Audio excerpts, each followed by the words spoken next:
कृपया चैनल को सब्सक्राइब करें। धन्यवाद। शुक्रवार का व्रत उठाएं, संतोषी माता की शरण में आएं। गुड़ और चने का भोग लगाएं, जीवन में सदा ही सुख पाएं। संतोषी माता की जय। बोलिए मित्रों, जय मां संतोषी। हे मां संतोषी, आप हम सभी भक्तों पर अपनी कृपा सदा ही बनाए रखना। मित्रों, संतोषी माता के चरण कमलों का ध्यान करते हुए सुनते हैं शुक्रवार व्रत की बहुत ही सुंदर कथा। प्राचीन समय की बात है। एक गांव में एक बुढ़िया रहा करती थी। उस बुढ़िया के 7 पुत्र थे। 6 कमाने वाले थे और एक पुत्र कमाता नहीं था। उसके 7 बेटों की शादी हो चुकी थी और सबसे छोटे वाले बेटे की शादी एक अति गुणवान और सुशील कन्या के साथ संपन्न हुई थी। बुढ़िया अपने 6 बहुओं बेटों को बहुत प्यार करती थी, लेकिन अपने 7वें पुत्र का विवाह होने के बाद अपनी सबसे छोटी बहू से घर के सारे काम करवाती और उसे ठीक से खाना भी नहीं देती थी। यह सब बुढ़िया का 7वां बेटा देखता पर अपनी माँ से कुछ भी नहीं कह पाता था, जिस कारण उसकी बहू दिन भर काम में लगी रहती थी। वो उपले थापती, रोटी रसोई करती, बर्तन साफ करती, कपड़े धोती और इसी में उसका सारा समय बीत जाता था। बुढ़िया भी अपने 6 बेटों की रसोई बनाती और उन्हें अच्छा भोजन कराती और पीछे से जो कुछ जूठन बचता सो 7वें बेटे को उठा कर दे देती थी। बुढ़िया का 7वां बेटा बड़ा ही भोला भाला था। वो अपने मन में किसी भी प्रकार का कोई गलत विचार नहीं करता था। एक दिन वो लड़का अपनी बहू से बोला, देखो प्रिय, मेरी माता का मुझ पर कितना प्यार है। यह सुनकर उसकी पत्नी बोली, क्यों नहीं, आपकी माता आपको बहुत प्यार है कि सबका बचा हुआ जूठन तुमको खिलाती है। वह बोला, भला ऐसा भी कहीं हो सकता है? मेरी माँ ऐसा कभी नहीं कर सकती। मैं जब तक आंखों से न देखूं, मैं मान ही नहीं सकता। बहू ने कहा, तुम खुद देख लोगे तब तो मानोगे। और ऐसे ही कुछ दिन बाद एक बड़ा त्योहार आया। बुढ़िया के घर में 7 प्रकार के भोजन और चूरमा के लड्डू बनाए गए। बुढ़िया का 7वां बेटा अपनी पत्नी की बात को जांचने के लिए सिर दर्द का बहाना करके एक पतला कपड़ा सिर पर ओढ़कर रसोई घर में सोने का बहाना करके लेट गया। अब तो लड़का कपड़े में से सब देखता रहा कि आखिर क्या हो रहा है। जब 6 भाई भोजन करने आए, उसने देखा कि माँ ने उनके लिए सुंदर सुंदर आसन बिछाए हैं, 7 प्रकार की रसोई परोसी है और हर बेटे को आग्रह करके जिमाती है कि खा ले बेटा। 7वां बेटा कपड़े के पीछे ये सब देख रहा था। 6 भाई भोजन करके उठे तब माता ने उनकी जूठी थालियों में से लड्डुओं के टुकड़ों को उठाया और एक लड्डू बना दिया। जूठन साफ कर बुढ़िया ने 7वें बेटे को पुकारा कि उठो बेटा, 6 भाई भोजन कर गए, अब तू ही बाकी है, उठना कब खाएगा? वह कहने लगा कि माँ, मुझे भोजन नहीं करना, मैं धन कमाने के लिए परदेश जा रहा हूँ। माँ को बेटे की बात पसंद आ गई कि बेटा परदेश जाएगा तो बहुत सारा धन कमा कर लाएगा। बुढ़िया ने अपने बेटे को जाने की आज्ञा दे दी और कहा कि कल जाता हो तो आज ही जाओ। वह बोला, हाँ हाँ, आज ही जा रहा हूँ। यह कहकर वह घर से निकल गया। चलते समय उसे अपनी पत्नी की याद आई। वह गौशाला में उपले थाप रही थी।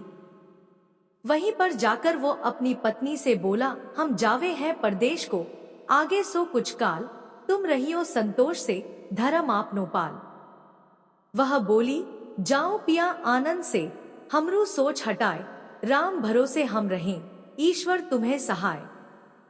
पत्नी बोली, दे निशानी आपनी, देख धरू में धीर, सुधी हमरी मति बिसारियो, रखियो मन गंभीर।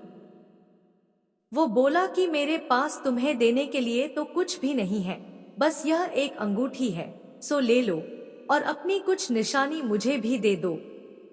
वह बोली, मेरे पास आपको देने के लिए क्या है? इतना कहकर वह पति के चरणों में गिरकर रोने लगी। इससे पति के जूतों पर गोबर से सने हाथों से छाप बन गई।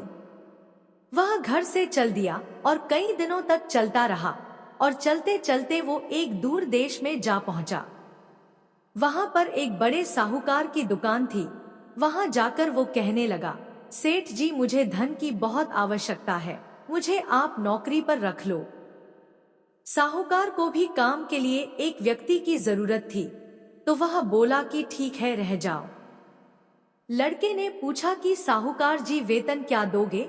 साहूकार ने कहा, तुम्हारा काम देखकर दाम मिलेंगे। और ऐसा कहकर उसको साहूकार के यहाँ नौकरी मिल गई।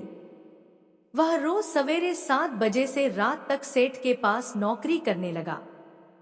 कुछ ही दिनों में वो लड़का दुकान का सारा लेन देन, हिसाब किताब, ग्राहकों को माल बेचना, सारा काम करने लगा। साहूकार के 7 से 8 नौकर थे। वे सब चक्कर खाने लगे कि यह तो बहुत होशियार बन गया है। सेठ ने भी लड़के का काम देखा और 3 महीने में ही उसे आधे मुनाफे का साझीदार बना लिया। इसी प्रकार से समय बीता और वह लड़का 12 वर्ष में ही नामी सेठ बन गया। अब तो मालिक सारा कारोबार उस पर छोड़कर बाहर चला गया।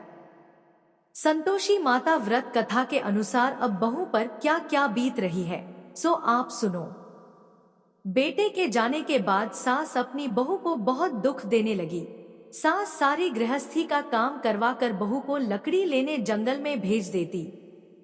इस बीच घर की रोटियों के आटे से जो भूसी निकलती उसकी रोटी बनाकर रख दी जाती और फूटे नारियल के खोपरे में पानी पीने के लिए दिया जाता। और इस तरह उस दुखियारी के दिन बीत रहे थे। पति के जाने बाद बहू पर सास के अत्याचार धीरे धीरे और ज्यादा बढ़ते चले गए। एक दिन बहू इस सब से दुखी होकर मंदिर चली गई। वहां उसने देखा कि बहुत सी स्त्रियां कोई पूजा कर रही थी। उसने स्त्रियों से उस व्रत के बारे में जानकारी ली तो वे बोली कि हम संतोषी माता का व्रत कर रही हैं। इससे जीवन के सभी प्रकार के कष्टों का नाश होता है और जीवन में सुख समृद्धि आती है।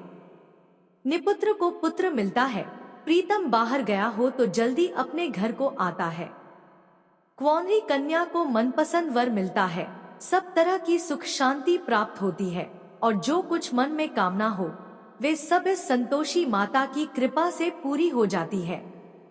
उन स्त्रियों ने उसे बताया कि शुक्रवार को नहा धोकर एक लोटे में शुद्ध जल ले गुड़ चने का प्रसाद बना लेना तथा सच्चे मन से माँ का पूजन करना, हर शुक्रवार को निराहार रहे, संतोषी माँ की कथा कहना सुनना, इसके बीच व्रत का क्रम टूटे नहीं, सो लगातार इस नियम का पालन करना। साथ में कथा सुनने वाला कोई न मिले तो घी का दीपक जलाकर उसके आगे जल के पात्र को रखकर कथा कहना। जब तक कार्य सिद्ध न हो नियम पालन करना और कार्य सिद्ध हो जाने पर ही व्रत का उद्यापन करना। 3 मास में माता व्रत का फल पूरा करती है। यदि किसी के खोटे ग्रह हो तो भी माता 1 वर्ष में अवश्य कार्य को सिद्ध करती है। इसलिए कार्य सिद्ध होने पर ही उद्यापन करना चाहिए, बीच में नहीं। उद्यापन में 2.5 सेर आटे का खाजा तथा इसी परिमाण से खीर तथा चने का साग तैयार करना, 8 लड़कों को भोजन कराना। जहां तक मिले देवर जेठ भाई बंधु कुटुंब के लड़के लेना, न मिले तो रिश्तेदारों और पड़ोसियों के लड़के बुलाना, उन्हें भोजन कराना, यथाशक्ति दक्षिणा देना और माता का व्रत पूरा करना। इस दिन खटाई भूल कर भी मत खाना और न ही किसी को खाने को देना और दिन में 1 वक्त भोजन करना। उन महिलाओं से व्रत का सारा विधान सुनकर अब तो बहू हर शुक्रवार को पूरी सच्ची श्रद्धा से संतोषी माता का व्रत करने लगी। संतोषी माता की कृपा से कुछ ही दिनों के बाद उसे अपने पति का पत्र मिला, साथ ही पति के भेजे हुए पैसे भी आ गए। यह सब देखकर जेठानी मुंह सिकोड़ने लगी और बोली, इतने दिनों में पैसा आया, इसमें क्या बड़ाई है। लड़के ताने देने लगे, काकी के पास अब पत्र आने लगे, रुपया आने लगा, अब तो काकी की खातिर बढ़ेगी, अब तो काकी बुलाने से भी नहीं बोलेगी। बेचारी सरलता से कहती, भैया पत्र आवे, रुपया आवे तो हम सबके लिए अच्छा है। ऐसा कहकर आंखों में आंसू भरकर संतोषी माता के मंदिर में आकर मातेश्वरी के चरणों में गिरकर रोने लगी और बोली कि माँ, मैंने तुमसे पैसा नहीं मांगा, मुझे पैसे से क्या काम है, मुझे तो अपने सुहाग से काम है। मैं तो अपने स्वामी के दर्शन और सेवा मांगती हूँ।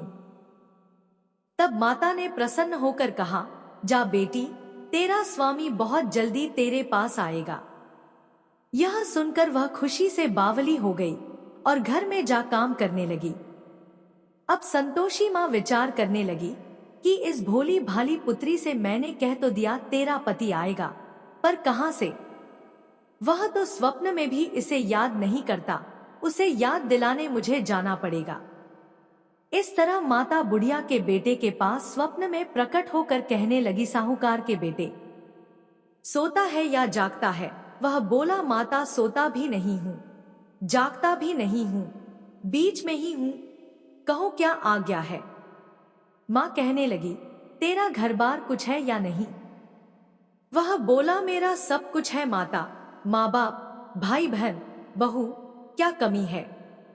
माँ बोली, पुत्र, तेरी स्त्री घोर कष्ट उठा रही है, माँ बाप उसे दुख दे रहे हैं, वह तेरे लिए तरस रही है, तू उसकी सुधि ले। वह बोला, हाँ माता, यह तो मुझे मालूम है, परंतु मैं जाऊं तो जाऊं कैसे? परदेश की बात है, लेन देन का कोई हिसाब नहीं, कोई जाने का रास्ता नजर नहीं आता, मैं कैसे चला जाऊं?